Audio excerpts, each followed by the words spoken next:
testimony, testifying. We call it the witnessing habit. God did not save us so that we could just keep ourselves and hide in the caves. We are meant to become salt and light of the world. Amen. And in fact, that's one of the problems I'm going to tackle, because instead of becoming salt and light, we become stumbling blocks at times for change. And did I read the scriptures? No.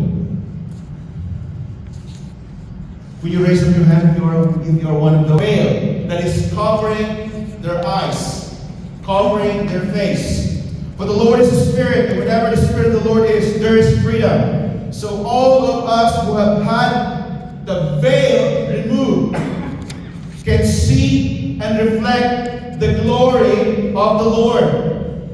And the Lord, who is the Spirit, make us more and more like Him as we are changed into His glorious image. Blessed be God's reading. You may all be seated. The Spirit make us more and more like Him.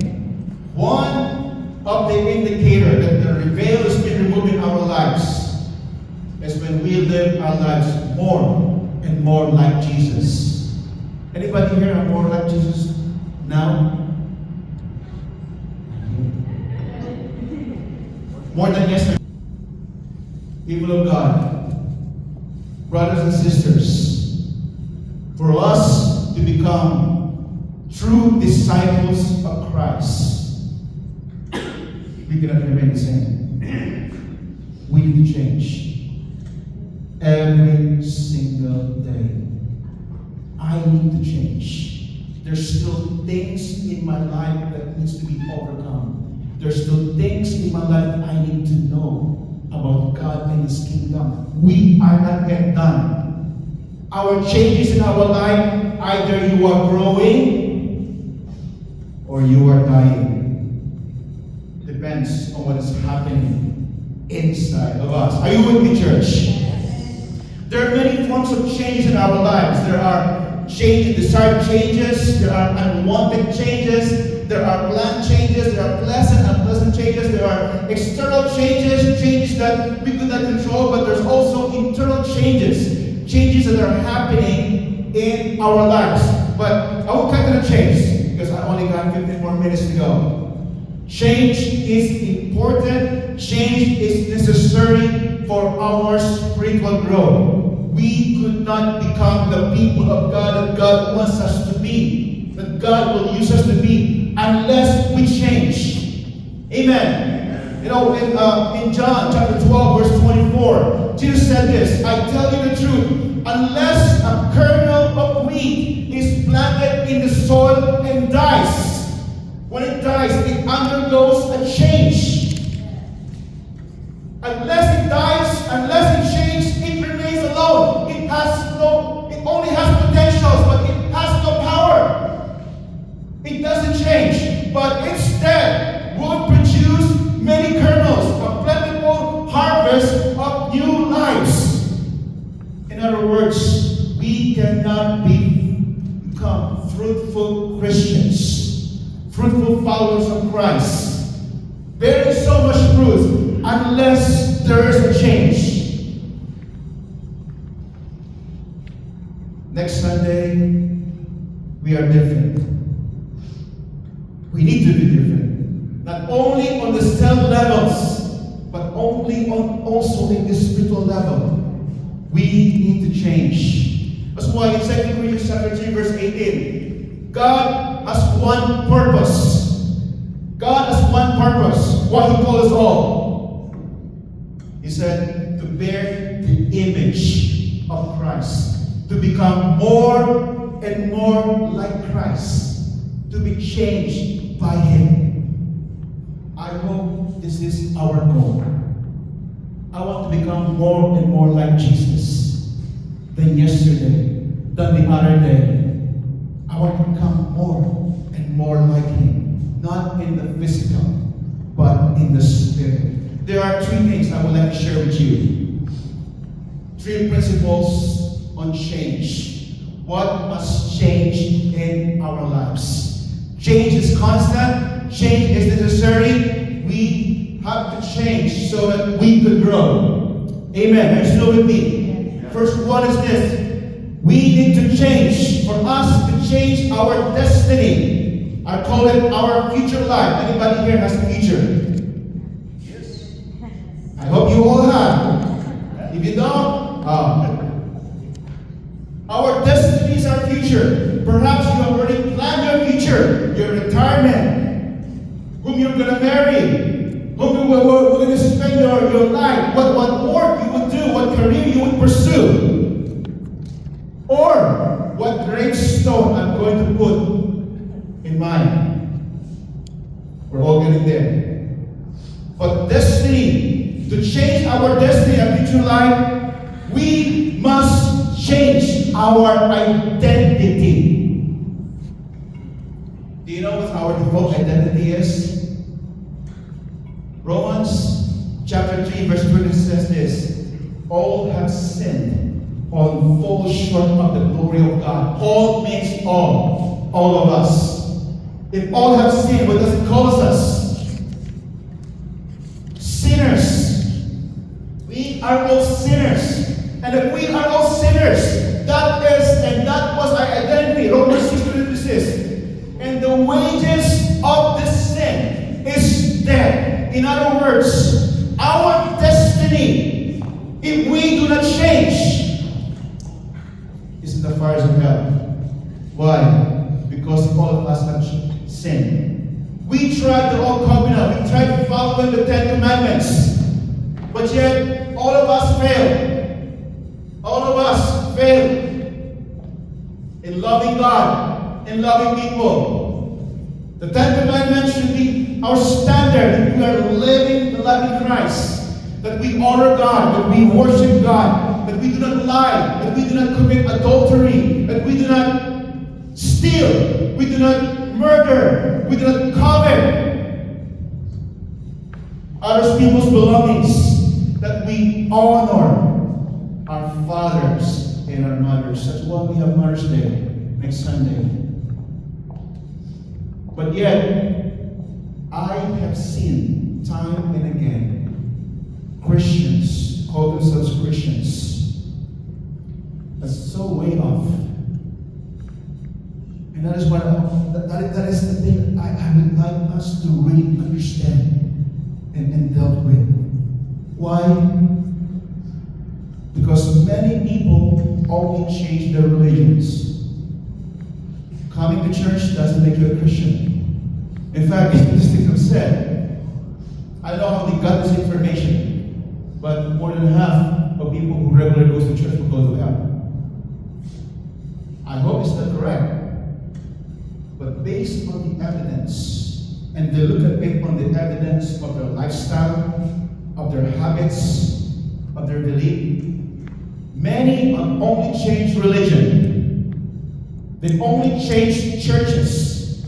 They've only changed faith. But they have not changed their identity. The same habits, the same problems, the same behaviors are still there. Because for us to change our future, we need to change our identity. And that identity can only be changed, just like the veil, the taking out of the veil, by trusting our lives in Jesus Christ. Yes, the wages of sin is death, but the gift of God is eternal life through Christ Jesus. To change our destiny, which is hell, we need to change our identity from sinners into saints. Anybody who are saints here today? You believe that you are a saint? Okay, I will not ask you to lift up your hands if you are not sure yet. But you need to be sure, because your destiny is at stake. Nobody knows what's going to happen after the service. Nobody knows what's going to happen tomorrow, even tonight, even next month. Nobody knows. Things could change. The people that we love, the people that we care, the people we know, all of a sudden they're gone. Just like that. And for us to know our destiny, we have to know our identity. And we are changed from glory to glory. We change our identity. And I'm going to go to the second portion of this. To change our identity, our past life, is to change our affinity. What's affinity? Affinity means relationship through marriage. Affinity means relationship through union or cohabitation. Do you know that you become who you live with? Look at the person you live with. They would say that Bill and I really look alike. Because we've been living for the last 26 years. No wonder she's becoming breathier and more beautiful every single day. My friend. We become more and more alike. And we become more alike in our plans. We become more alike in our likes. We become more alike in the food that we eat. No, there's just some differences, but we start to become one. We see now the same thing. We go to the same direction. We plan the same plans. We like the people that we like together because we become more and more alike. Because our identity changes based on our affinity.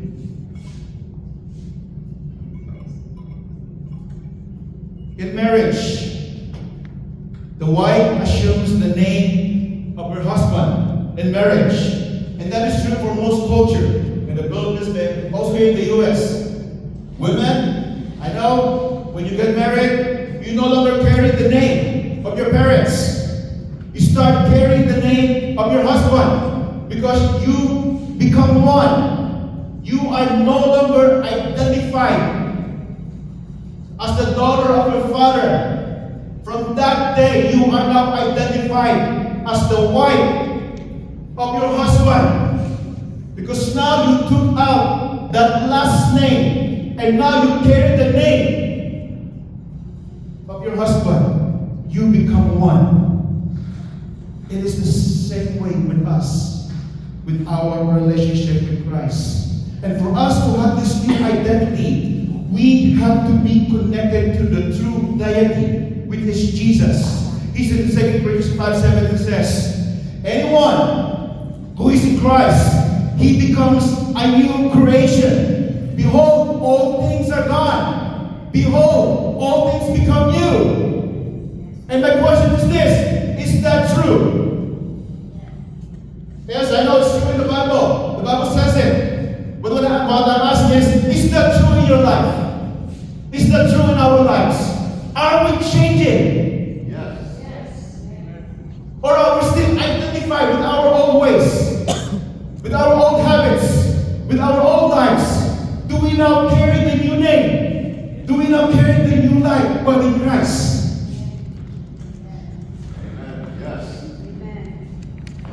To change our identity, we have to change our affinity.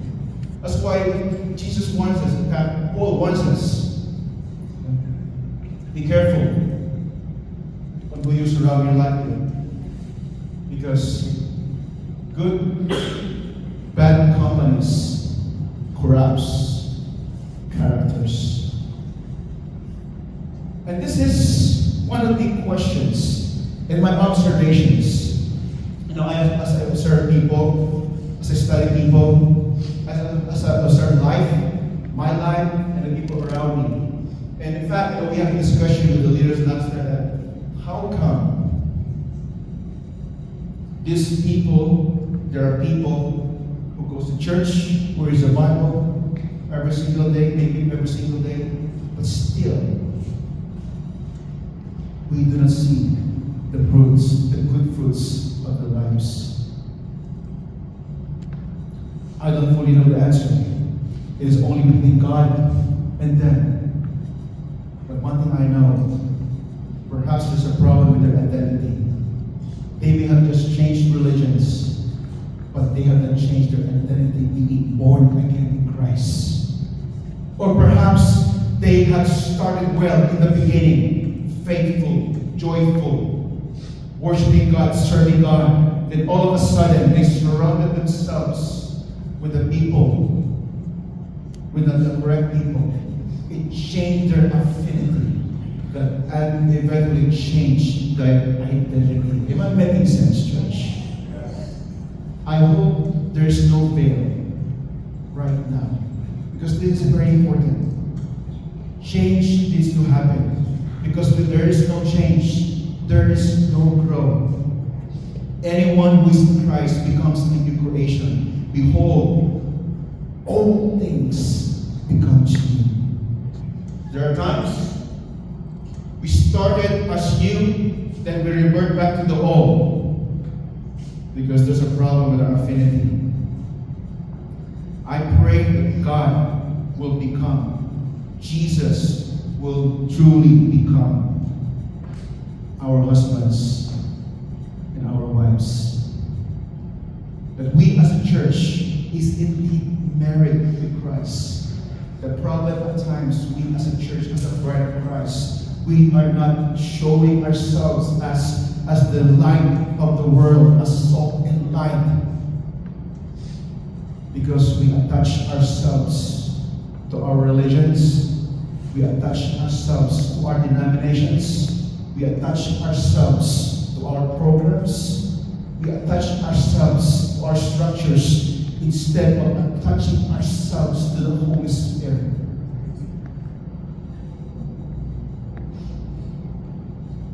Lastly, to change our reality, which is our present life today. Anybody here would like to change your life? Even though you raise up your hands, I know. We are not done yet. There's still inside of us growing. I want more. Not just more of things. I know it's also part of it, but I want to know more of God. I want to grow more. There's a yearning in our spirits, in our hearts. That's why you are here today. That's why you came here, to experience God, to hear from God. Because there is that yearning to know more about Him, to change our lives, not for the worse, but for the better. And that is good. But for us to change our lives, my life, your life, we need to change our mentality. We need to change what we believe, the way we believe. Because what we believe in our lives is what moves us. For us to be transformed, we need to have a new set of mindsets, the way of thinking. And the only way to change our way of thinking is to change what you are believing. That's why in Romans 12, verse 2 said this, Paul said this, do not copy the behavior and customs of this world. NIV says, do not follow the patterns, the habits of this world, but be transformed by the renewing of your mind. We may not be able to change our bodies. You can have no control on what cells are changing, what cells are growing, what cells are dying. But we have control on what we are thinking, on what we put in our minds.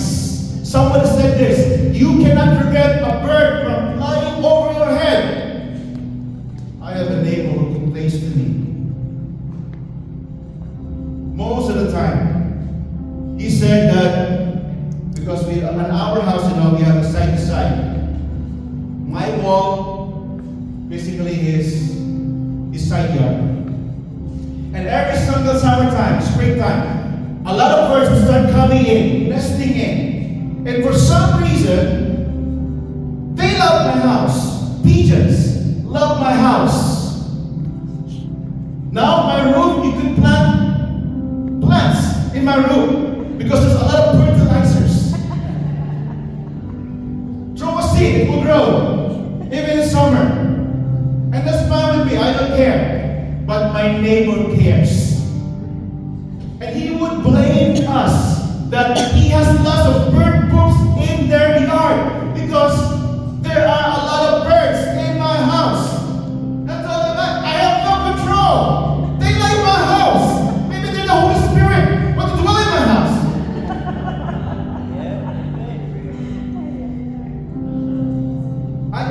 control birds flooding my house, but I could control them from nesting in.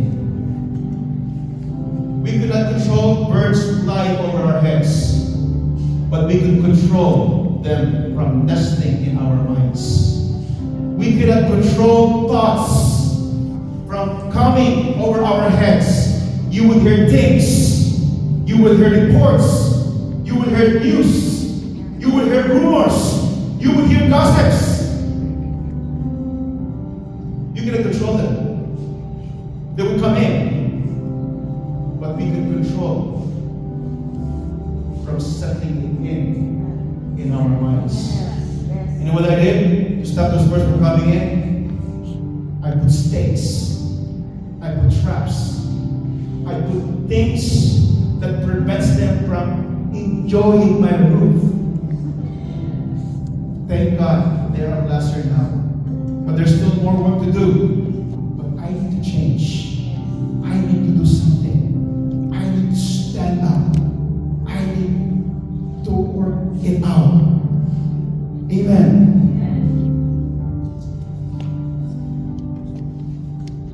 How can we change our mentality?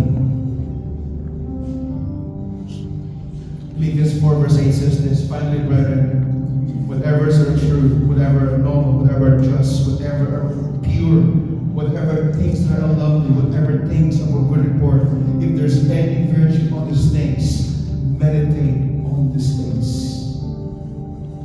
Allow only the good things that will help your soul to nest in our minds, because that will affect our affinities, that will affect our identities. Amen, church. Will you all stand up with me today as we close? And lastly,